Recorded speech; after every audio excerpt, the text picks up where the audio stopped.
पाने की प्रक्रिया। आइए अब इस किताब के सारांश की अगली कड़ी में इसी विषय के तीसरे चरण पर बात करते हैं। प्रक्रिया का तीसरा और आखिरी कदम है पाना। जो भी आप पाना चाहते हैं उसके बारे में अच्छी भावनाएं महसूस करें। उसी तरह महसूस करें जिस तरह आप उस चीज को पाने के बाद महसूस करेंगे और अभी महसूस करें। इस प्रक्रिया में अच्छा महसूस करना और खुश रहना महत्वपूर्ण है, क्योंकि अच्छा महसूस करते समय आप खुद को उसी फ्रीक्वेंसी पर रख रहे हैं जिस पर आपकी मनचाही चीज है। आपको बता दें कि ये ऑडियो बुक समरी इस अनूठी किताब का निचोड़ मात्र है। पूरी किताब में जहां विस्तार के साथ इस अद्भुत नियम का वर्णन किया गया है, वहीं इस सारांश के रूप में हमने लेखिका के विचारों और अनुभवों को आपके समक्ष सही रूप में प्रस्तुत करने की कोशिश की है। ये ब्रह्मांड भावनाओं से संचालित है।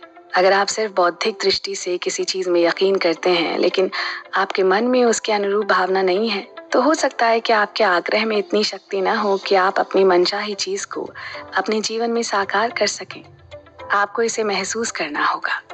एक बार मांगे, फिर यकीन करें कि आप उसे पा चुके हैं और फिर अच्छा महसूस करके उसे पा लें। जब आप ऐसा महसूस करते हैं तो आप उसे पाने की फ्रीक्वेंसी पर हैं। खुद को उस फ्रीक्वेंसी तक पहुंचाने का एक तेज तरीका अपने आप से ये कहना है कि मैं इसे अभी पा रहा हूँ, या मुझे अपने जीवन में तमाम अच्छी चीजें इसी समय मिल रही हैं। ये तो आप भी मानेंगे कि हम सबका दिमाग एक जैसी तेजी के साथ काम नहीं करता। कई लोगों में बहुत जबरदस्त कल्पनाशीलता होती है। वो हर चीज बहुत गहराई से महसूस करते हैं। वो महसूस करते हैं कि उनकी मनचाही और मांगी हुई चीज मिलने पर उन्हें कैसा महसूस होगा।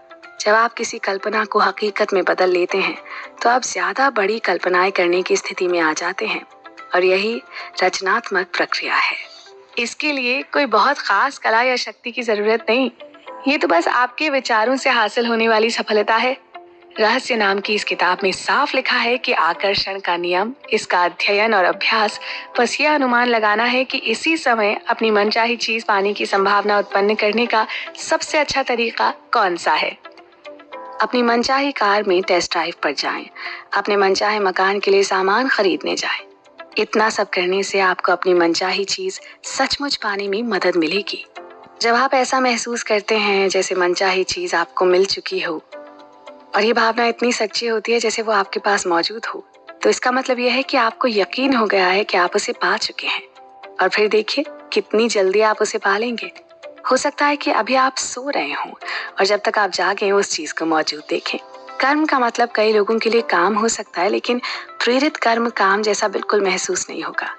प्रेरित कर्म और काम के बीच एक बड़ा फर्क यह है कि प्रेरित कर्म वो है जब आप कुछ पाने के लिए काम कर रहे हैं। प्रेरित कर्म प्रयास रहित होता है और इससे अदृश्य महसूस होता है। इसे ऐसे समझते हैं। आइए कल्पना करें कि जिंदगी तेजी से बहती एक नदी है। किसी चीज को साकार करवाने के लिए काम करते समय ऐसा महसूस होगा जैसे आप नदी के बहाव के खिलाफ तैर रहे हैं। ये मुश्किल होगा और संघर्ष जैसा लगेगा।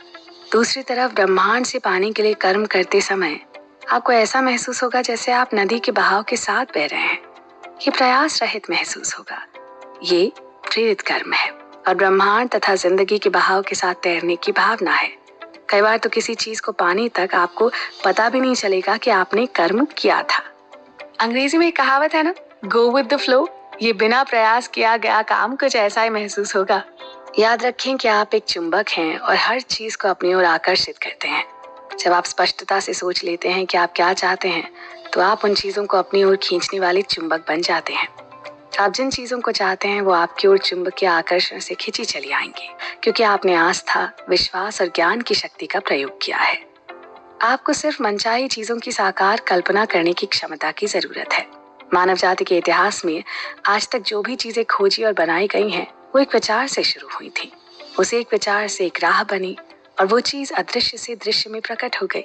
ब्रह्मांड पर भरोसा रखें, यकीन करें, आस्था रखें।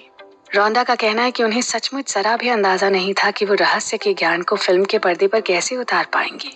उन्होंने बस भविष्य दृष्टि का परिणाम देखा, अपने मस्तिष्क में परिणाम को स्पष्टता से देखा, उसे पूरी शक्ति से महसूस किया, और द सीक्रेट को बनाने में उन्हें जिस चीज की जरूरत थी वो चीज उनके पास आ गई। इस किताब में दिए गए अनूठे ज्ञान से अपने जीवन को बेहतर बनाने की प्रक्रिया में जुट जाएं। अब तक की रचनात्मक प्रक्रिया को समझने के बाद अब आप उसे अपने जीवन के हर क्षेत्र में इस्तेमाल कर सकते हैं।